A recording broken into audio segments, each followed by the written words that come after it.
मैले फोटो देखिरहेको छु यहाँ, अनि ड्रोन पनि देखिरहेको छु। यो चाहिँ के चाहिँ हजुरहरूले के चाहिँ देखाउनु खोज्नु भएको, यसो एक्सप्लेन गरिदिनुहोस् न हामीलाई। हाम्रो चाहिँ ड्रोन भनेको चाहिँ एडभान्स्ड मेथड भयो, अहिलेको नयाँ टेक्नोलोजी भयो होइन, सर्भिङ गर्नको लागि। अनि त्यसपछि यसमा चाहिँ के हुन्छ भन्दाखेरि हामीहरूलाई थाहा भएकै कुरा, ड्रोनमा चाहिँ क्यामेरा हुन्छ भन्ने थाहा छ नि त होइन, त्यसले फोटो खिच्छ भन्ने कुरा पनि थाहा छ। त्यो भएर यसमा चाहिँ के हुन्छ भन्दाखेरि के अरे एउटा यो ड्रोन चाहिन्छ, अनि अर्को चाहिँ डिजिपिएस युज हुन्छ। डिजिपिएसले चाहिँ कोअर्डिनेट लिने हो र ड्रोनले चाहिँ ओभरल्यापिङ फोटोजहरू लिने हो। अब त्यो कोअर्डिनेट लिने चाहिँ हाम्रो म्यान्डेटरी काम होइन, तर फोटो चाहिँ लिनै पर्ने भयो होइन। अनि त्यसपछि यो फोटो लिइसकेपछि चाहिँ हामीहरूले यसको लागि फर्स्टमा चाहिँ एउटा डेस्क स्टडी गर्नु पऱ्यो, जसमा चाहिँ हामीहरूले कहाँको म्याप बनाउन लाएको भनेर चाहिँ फिगर आउट गर्ने, बााउन्ड्री फिगर आउट गर्ने। अनि त्यसपछि हाम्रो कन्ट्रोल पोइन्टहरू फिक्स गर्नु पऱ्यो। त्यसपछि त्यो कन्ट्रोल पोइन्टहरू चाहिँ हामीहरूले ग्राउन्डमा गएर फिक्स गर्छौँ। अनि त्यसपछि के अरे यो कन्ट्रोलरको युजबाट चाहिँ हामीहरूले फ्लाइट पाथ अनि कति हाइटबाट फोटो खिच्ने, अनि त्यसपछि के अरे कति स्पिडमा चाहिँ ड्रोनलाई उडाउने भन्ने कुराहरू, अनि त्यसपछि यसको कन्ट्रोलरबाट मुभमेन्टको कुराहरू के अरे अप डाउन गर्नको लागि, अनि त्यसपछि राइट लेफ्ट गर्ने कुराहरू चाहिँ यो कन्ट्रोलरबाट गर्छौँ हामीहरूले। त्यसपछि यसले चाहिँ सिस्टमेटिक हिसाबले चाहिँ रेगुलर इन्टरभलमा फोटो खिच्छ। ओभरल्यापिङ फोटोजहरू जुन चाहिँ 70% ओभरल्यापिङ गरेर चाहिँ फोटो खिच्छ। अनि त्यो ओभरल्यापिङ फोटोजहरूलाई चाहिँ हामीहरूले अब डिफ्रेन्ट सफ्टवेयरहरू जस्तै हामीहरूले अहिले युज गरिरहेको चाहिँ एजी सफ्ट मेटासेप सफ्टवेयर युज गरिरहेछौँ। अनि यो चाहिँ हाम्रो कलेजको म्याप भयो। यो फोटोहरूलाई सबै ल्यापटपमा राखेर यसमा एजी सफ्टमा राखेर चाहिँ हामीहरूले के गरिरहेछौँ भन्दाखेरि प्रोसेसिङ गरेर यो चाहिँ हामीहरूले अर्थो फोटो मतलब कि प्लानलाई चाहिँ हामीहरूले देखाउन खोजेको हो।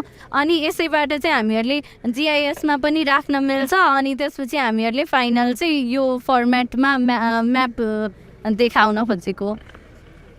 अब तपाईँले भन्नुभयो कि यसै ओभरल्यापिङ गरेछ भनेर 70% ओभरल्याप पनि भन्नुभयो। त्यो चाहिँ कस्तो प्रिसेट हुन्छ कि त्यसलाई चाहिँ हामीले चेन्ज गर्नु मिल्छ, त्यो फोटो गर्ने ओभरल्याप चाहिँ? यो हाम्रो चाहिँ कति प्रिसिजनको काम चाहिएको हो त्यो अनुसार फरक पर्छ। 70% चाहिँ मिनिमम ओभरल्यापिङ हुनु पर्यो भन्ने कुरा हो। अब बढी प्रिसाइज काम चाहियो भने के अरे ओभरल्याप चाहिँ बढाउन मिल्छ। 70% चाहिँ दुईटै डिरेक्सनमा ओभरल्याप गर्नुपर्ने हो? दुईटै डिरेक्सन एज इन हजुरले भने जस्तै फ्रन्ट र साइड बाई साइडको कुरा आउँछ। अनि त्यसपछि दुईटै साइडमा 70% ओभरल्याप चाहिँ मिनिमम हुनुपर्छ। त्यसपछि यो फोटो खिच्नेको कति ड्रोन चाहिँ कति माथि हाइटमा चाहिँ गएर चाहिँ हामीले चाहिँ यो फोटो खिच्छौँ, कति माथि हाइटमा चाहिँ हाइट अनुसार चाहिँ हाम्रो आउने फोटोमा चाहिँ के फरक पर्छ त? हाम्रो के हुन्छ भन्दाखेरि हामीले जति के अरे डेप्थ चाहिँ लो हाइटमा खिच्दाखेरि चाहिँ अब हाई रेजोल्युसनको फोटो आउने भयो। अनि त्यसपछि हाम्रो खिच्न पनि टाइम लाग्ने भयो होइन। अनि त्यसपछि तर हामीले धेरै माथिबाट उडाइरहेछौँ भने त एरिया धेरै कभर गर्ने भयो। त्यो भएर चाहिँ रिजोल्युसन चाहिँ कम आउँछ, रिजोल्युसन कम आउँछ, तर काम गर्ने बेलामा चाहिँ यो छिटो हुन्छ, फास्ट हुन्छ। जस्तै अब पहिलाको हाम्रो जस्तै यो टोटल स्टेसनहरूबाट नै यस खालको सर्वेहरू त हामीले गरिरहेका हुन्छौँ होइन। टोटल स्टेसनबाट गरेको सर्वे अथवा भनौँ टेपबाटै गरेको सर्वेबाट भन्दा चाहिँ यो चाहिँ कसरी फाइदाजनक हुन्छ त? अब टोटल स्टेसनहरूमा गर्दाखेरि त हामीहरूले अब फिल्डमै गएर अनि त्यसपछि गर्नुपर्ने हुन्छ। अब कति ठाउँमा चाहिँ हामीहरू आफू पुग्न नसक्ने हुन्छ। अब जस्तो प्रिजमहरूलाई के अरे टोटल स्टेसनमा युज हुने प्रिजमलाई चाहिँ ठाउँमा पुर्याउन नसकिएला, अब त्यस्तो कुराहरू एसेसिबिलिटीको प्रब्लम हुन्छ नि त। त्यो भएर त्यसको लागि चाहिँ ड्रोन युजफुल हुन्छ।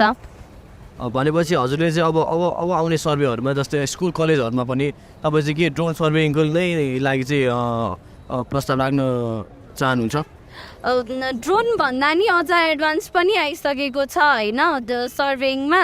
अब सजेसनमा चाहिँ के हुन्छ भन्दाखेरि अब हाम्रो पुरानो गरिरहेको टोटल स्टेसनहरू भन्दा चाहिँ यो फिजिबल हुन्छ, सजिलो चाहिँ हुन्छ। हजुर, thank you for your time.